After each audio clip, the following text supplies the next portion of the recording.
में इस तरीके के उसमें चार्ज को भी कैलकुलेट करेंगे, कितना चार्ज इसके अंदर बन जाए। तो ये हमारे पास सिचुएशन हुई बेटा, हमने बनाया एक और सवाल इस तरीके का। अब हम आगे चलते हैं, फिर से समझते हैं। देखो हमने कहा कि अगर यूनिफॉर्म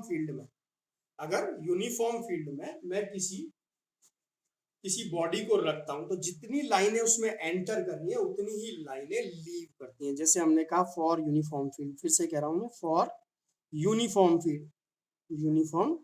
फील्ड अगर कोई मेरे पास मान लो कोई भी क्लोज बॉडी है, ये कोई क्लोज बॉडी है, इसमें लाइन एंटर करी, जितनी लाइनें एंटर की उतनी लाइनें बाहर निकली, तो flux from close body is equal to 0। अगर किसी यूनिफॉर्म फील्ड में रख दूं तो फ्लक्स फ्रॉम क्लोज बॉडी मेरे पास क्या आता है, 0। Number of line enter is equal to number of line leaving. Number of line enter is equal to number of line leave. लेकिन अगर ऐसा नहीं है, मान लो किसी क्लोज बॉडी में से फ्लक्स सेम नहीं आ रहा, अगर किसी क्लोज बॉडी के लिए फ्लक्स सेम नहीं आ रहा, तो ऐसा तभी हो सकता है जब उसके अंदर चार्ज सिचुएटेड हो। तो किसी बॉडी के अंदर चार्ज सिचुएटेड है तभी मैं कहूंगा कि number of line leaving is not equal to number of line entering. मतलब अंदर से लाइन क्रिएट हो रही है, अगर अंदर से लाइन क्रिएट हो रही है इसका मतलब इस बॉडी के अंदर क्या रखा हुआ है, चार्ज रखा हुआ है।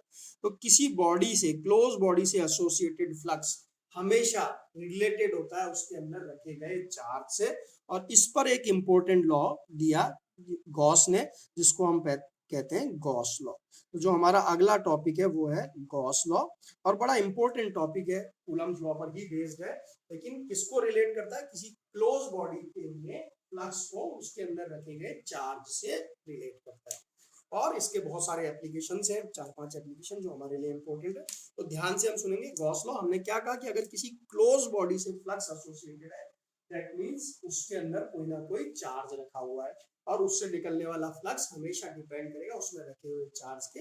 यही गॉस लॉ में हम कहते हैं कि according to Gauss law the flux associated with a closed body is 1 by epsilon naught times of net charge contained in body। ध्यान से सुनेंगे क्योंकि इसका स्टेटमेंट बहुत बार पूछा जाता है। बिल्कुल सिंपल सा स्टेटमेंट है, according to Gauss law the flux associated with a close body. पहली चीज सिर्फ क्लोज बॉडी पर अप्लाई करते हैं हम गॉस लॉ को। The flux associated with a close body is 1 by epsilon naught times of net charge contained in the body। Net charge मतलब total charge उसके अंदर कितना रखा हुआ है, जितने भी चार्जेस है उन सबका एल्जेब्रिक सम जो होगा वो क्या कहलाएगा, टोटल चार्ज कहलाएगा। मैथमेटिकली हम इसको क्या लिख सकते हैं, मान लो हमारे पास ये कोई क्लोज बॉडी है और इसमें बहुत सारे कुछ चार्ज रखे हैं, Q1 Q2 Q3। तो ये कहता है कि flux will be equal to, phi will be equal to total charge Q net जो इन सबका सम होगा upon epsilon not. 1 by epsilon not time लिखा है, मतलब क्यू नेट विल जो है क्या हो गया, नेट चार्ज हो गया, और 1 बाई एप्सिलॉन नॉट से मल्टीप्लाई किया तो ये हमें बताएगा फ्लक्स। तो phi will be equal to Q net upon epsilon not. ये हमारे पास इसका मैथमेटिकल स्टेटमेंट हो गया। याद रखेंगे Q net will be equal to algebraic sum, यानी Q1 minus Q2 plus Q3, ये क्या होगा, चार्जेस का एल्जेब्रिक सम होगा।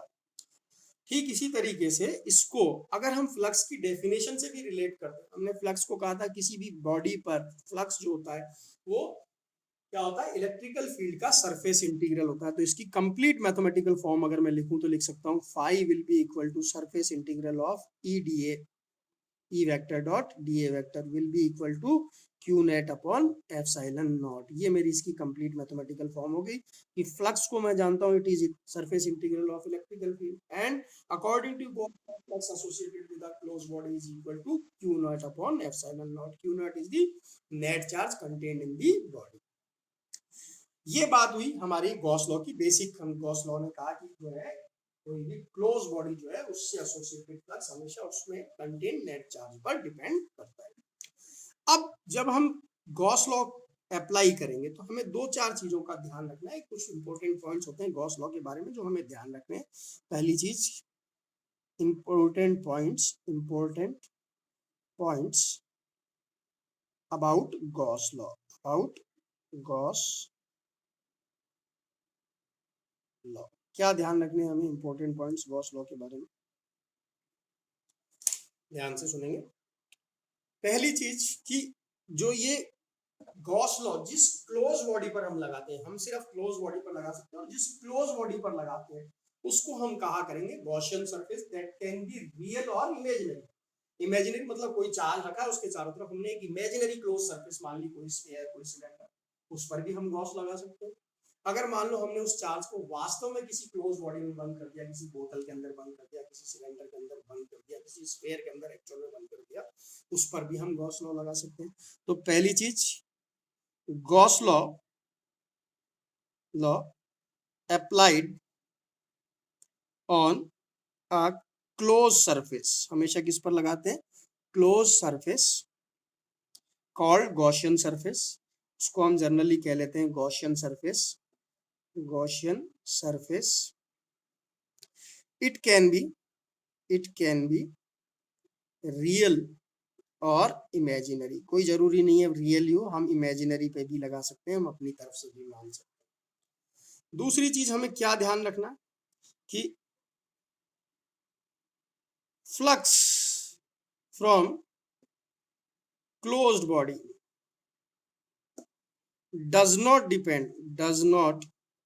depend on shape or size of Gaussian surface। कि अगर किसी क्लोज बॉडी में हमने इमेजिनरी कोई गॉसियन सरफेस मानी किसी चार्ज के, तो उसका कोई भी शेप कोई भी साइज हम ले लें उस पर डिपेंड नहीं करेगा फ्लक्स। कैसे नहीं करेगा, देखो ध्यान से समझते हैं। मान लो एक चार्ज क्यू है यहाँ पर, और इस चार्ज को हमने कंटेन किया किसी इस बॉडी में, ये कोई मैंने बॉडी ले ली, इसको मैंने कहा कि ये जो है गॉस लॉ लगाओ तो आप कहोगे फाई बराबर होगा net charge upon epsilon not, phi is equal to Q upon epsilon not. इसी चार्ज क्यू को अब की बार मैंने कंटेन कर दिया किसी ऐसी बॉडी में जो कि बहुत बड़ी हो गई, मान लीजिए इसी को मैंने बहुत बड़ा कर दिया। इस केस में भी मैं कहूंगा भाई अंदर रखा हुआ चार्ज क्या है, क्यू, यानी क्यू अपॉन एप्सिलॉन नॉट। तो इस बात पर डिपेंड नहीं करता कि क्या शेप है क्या साइज है। मान लो मैं इसको शेप ऐसे ले लेता स्फेरिकल, तब भी मेरा फाई क्या होता, क्यू अपॉन एप्सिलॉन नॉट। अगर मैं सिलेंड्रिकल ले लेता, यहाँ चार्ज रख देता, तब भी मेरा फाई क्या होता, क्यू अपॉन एप्सिलॉन नॉट। तो does not depend upon shape and size of the Gaussian surface, it only depends upon the net charge inside the body। हर केस में net charge inside the body क्या लिया मैंने, Q लिया। तो सभी के लिए गॉस लॉ के अकॉर्डिंग फ्लक्स किसके बराबर होगा, क्यू अपॉन एप्सिलॉन नॉट के बराबर होगा। सेकंड जो पॉइंट हमें ध्यान रखना है, सेकंड पॉइंट वो है कि किसी क्लोज बॉडी में चार्ज की क्या पोजीशन है, कहाँ रखा हुआ है चार्ज, इस पर डिपेंड नहीं करता। The flux does not depend on position of charge inside the body, कि बॉडी में चार्ज को कहाँ रख रखा है इस पर डिपेंड नहीं करता। इसको भी एक बार ध्यान से समझेंगे कि कैसे हम कहते हैं कि देखो मान लो हमारे पास ये कोई स्फीयर है और इस स्फीयर में कोई क्यू चार्ज एक बार तो सेंटर पे रखा हुआ है और एक बार इसी क्यू चार्ज को मैंने कहीं कॉर्नर पर रख दिया, इस तरीके से रख दिया। दोनों ही केस में मैं जो फ्लक्स को लिखूंगा phi will be equal to क्या होगा, Q upon epsilon not. Phi will be equal to Q upon epsilon not इस सिचुएशन में भी, और यहाँ भी मैं लिखूंगा phi is equal to Q upon epsilon not. अगर चार्ज कॉर्नर पर है तब भी, चार्ज सेंटर पे है तब भी, है तो बॉडी के अंदर ही, तो डिपेंड किस पर कर रहा है, सिर्फ अंदर कितना चार्ज है इस बात पर डिपेंड नहीं कर रहा कि कहाँ रखा हुआ है। लेकिन दोनों सिचुएशन में एक अंतर आएगा जिसको हमें आगे कंसीडर करना पड़ेगा, आगे हमें इस चीज को देखना पड़ेगा। देखो मान लो इसको अकेला चार्ज में मान रहा हूँ, पॉजिटिव चार्ज, तो इसकी फील्ड लाइन आप कैसे बनाओगे, इस तरीके से बनाओगे, इसकी इलेक्ट्रिकल फील्ड लाइनें ऐसे बनेंगे। अब अगर इसमें आप देखो तो इलेक्ट्रिकल फील्ड लाइनों को ही हम फ्लक्स कह रहे हैं, number of electrical field line ही हमारी क्या है, फ्लक्स है, तो ये ऐसे डिस्ट्रीब्यूटेड है। तो मैं कह सकता हूँ ये तो सिमेट्रिकली डिस्ट्रीब्यूटेड है सारे एरिया पर। कैसे डिस्ट्रीब्यूटेड है, सिमेट्रिक है। बट ये जो है चार्ज अगर सेंटर पे है, if charge is centred, if charge is centred, अगर चार्ज सेंटर्ड है तो ये डिस्ट्रीब्यूशन कैसा होगा, सिमेट्रिक होगा। कैसा होगा, सिमेट्रिक।